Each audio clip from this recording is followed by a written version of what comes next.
ଆମର ବିଦାୟୀ ରାଜ୍ୟପାଳ ରଘୁବର ଦାସ ଝାଡ଼ଖଣ୍ଡ ଫେରିଗଲେ। ସେ ବିଜେପିର ସଦସ୍ୟତା ଗ୍ରହଣ କଲେ ବୋଲି ଟ୍ୱିଟ୍ କଲେ ଏବଂ ତାପରେ ସେ ଗୋଟେ ବୟାନ ଦେଲେ। ସେ ବୟାନରେ କହିଲେ ଯେ ରାଜ୍ୟପାଳ ପଦଟା ଗୋଟେ ଲାଟ ସାହେବ ପଦ ନୁହଁ ଏବଂ ସେ 3 ମାସରେ 30 ଜିଲ୍ଲା ବୁଲିଲେ, ଲୋକଙ୍କ ସାଥିରେ ମିଶିଲେ, ଗ୍ରିଭାନ୍ସ ନେଲେ ଇତ୍ୟାଦି ଇତ୍ୟାଦି।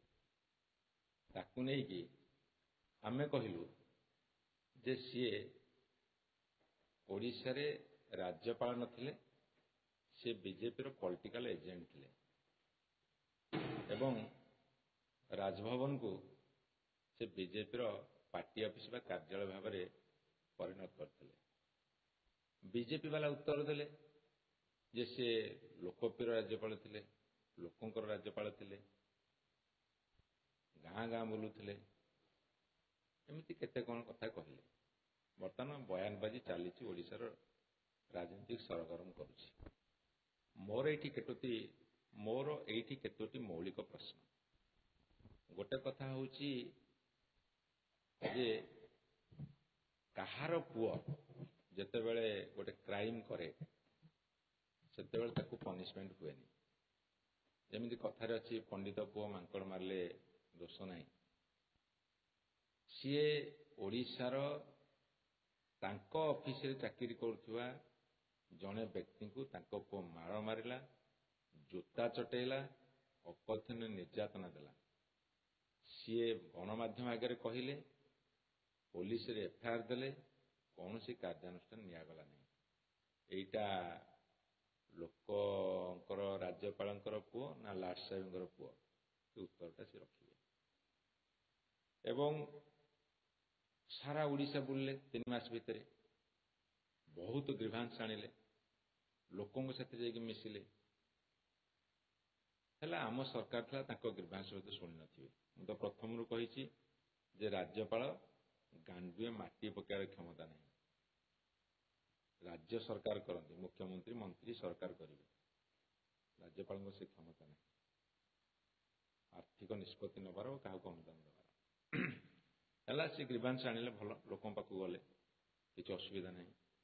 ଲୋକଙ୍କ ପାଖକୁ ଯାଇଥିଲେ ଗ୍ରିଭାନ୍ସ ଆଣିବାକୁ ନା ବିଜେପିର ସ୍ଥିତି ଜାଣିବାକୁ ନା ବିଜେଡିକୁ ବଦନାମ କରିବାକୁ? ଜଣେ ରାଜ୍ୟର ଗଭର୍ଣ୍ଣର ହିସାବରେ ସେହି ସରକାର, ଯେଉଁ ସରକାର ଥାଏ, ତା ବିରୁଦ୍ଧରେ ବୟାନ ଦେବାକୁ, ଏଇଟା ଭାରତବର୍ଷ ଇତିହାସରେ କୋଉଠି ହେଇନଥିଲା। ଏବଂ ଆଣିଲେ, ଗ୍ରିଭାନ୍ସ ଆଣିଲେ, ତାଙ୍କ ସରକାର ଆସିଲା। ତାଙ୍କ ସରକାର ଆସିଲା ପରେ ମୁଁ ତାଙ୍କୁ ପଚାରୁଛି, ବର୍ତ୍ତମାନ ରାଜ୍ୟ ସରକାରକୁ ମଧ୍ୟ ପଚାରୁଛି, ତମର ଯେଉଁ ଲୋକପ୍ରିୟ ରାଜ୍ୟପାଳ ଥିଲେ, ଯେତିକି ଗ୍ରିଭାନ୍ସ ଆଣିଥିଲେ, କେତୋଟି ଗ୍ରିଭାନ୍ସକୁ ଆଡ୍ରେସ୍ କରିଛନ୍ତି? ତାଙ୍କ ସରକାର ଆସିଲା ନା, ସେ ଯେଉଁ ପଲିଟିକାଲ ଏଜେଣ୍ଟ ଯେଉଁ ପାର୍ଟିର ହେଇଥିଲେ, ଏଇ 7 ମାସ ଭିତରେ ସେ କେତୋଟି ଗ୍ରିଭାନ୍ସ ଆଡ୍ରେସ୍ କରିଛନ୍ତି ବା ସଲ୍ଭ କରିଛନ୍ତି? ଏବଂ ମୁଁ ତାଙ୍କୁ ଆଉ ଗୋଟେ ପ୍ରଶ୍ନ ପଚାରୁଛି, ତାଙ୍କୁ କ'ଣ ପ୍ରମ୍ପଟିଂ କଲା ଯେ ସେ କହିଲେ ଯେ ଲାଟ ସାହେବ ପଦ ନୁହଁ? ଆମେ ପ୍ରଫେସର ଗଣେଶୀ ଲାଲଙ୍କୁ ଦେଖିଛୁ।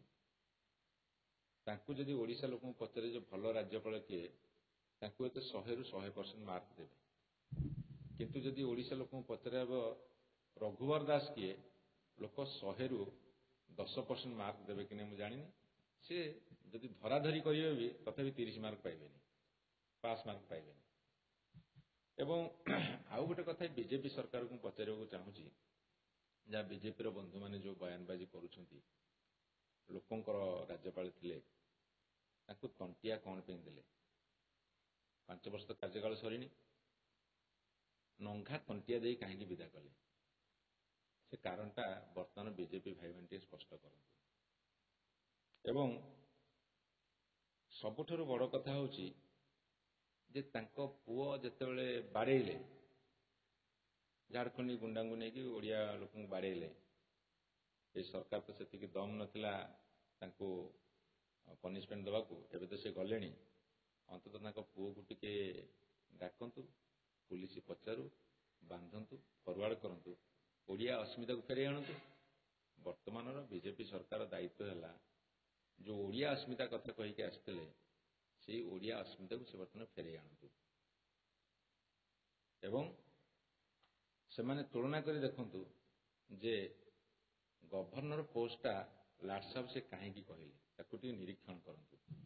ବିଭିନ୍ନ ରାଜ୍ୟରେ ଯେଉଁ ଗଭର୍ଣ୍ଣର ଅଛନ୍ତି ଯେଉଁଠି ଅଣ ବିଜେପି ସରକାର ଅଛି ସେଠି ସେମାନଙ୍କର ଭୂମିକା କ'ଣ ଏବଂ ସେଇ ମାପକାଠିରେ ସେ କାହିଁକି କହିଲେ ସେଟା ଅସୁମାରୀ ପ୍ରଶ୍ନ ସୃଷ୍ଟି କରିଛି। ସେ ପ୍ରଶ୍ନର ଉତ୍ତର ଦିଅନ୍ତୁ।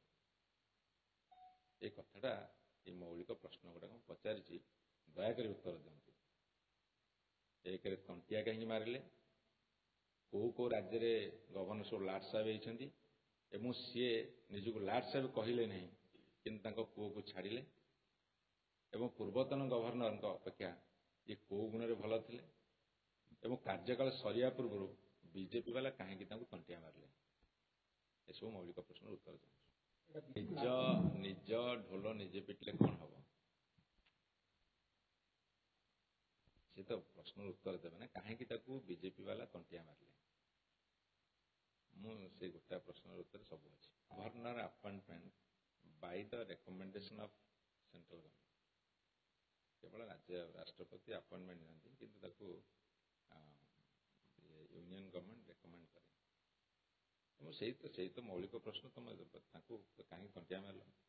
ଯଦି ସେ ବିଜେପିର ସଦସ୍ୟ ନଥିଲେ ନିରପେକ୍ଷ ଥିଲେ ତାହେଲେ ବିଜେପି ବାଲା ତାଙ୍କ ପାଇଁ ଅଣ୍ଟା ଭିଡୁଛନ୍ତି କାହିଁକି? ପ୍ରଶ୍ନ ଉତ୍ତର ବିଜେପି ବାଲା ଅଣ୍ଟା ଭିଡ଼ିକି ଭାରି ଜୋର ଲଢ଼ଉଛନ୍ତି ଲଢ଼େଇ କରୁଛନ୍ତି। ଗୋଟେ ପଟେ ପାଟିରେ ବିସ୍କୁଟ ପଛପଟେ ନାଥ ଆର ପଟେ ଅଣ୍ଟା ଭିଡୁଛନ୍ତି କାହିଁକି ଯଦି ସେ ନିରପେକ୍ଷ ଥିଲେ?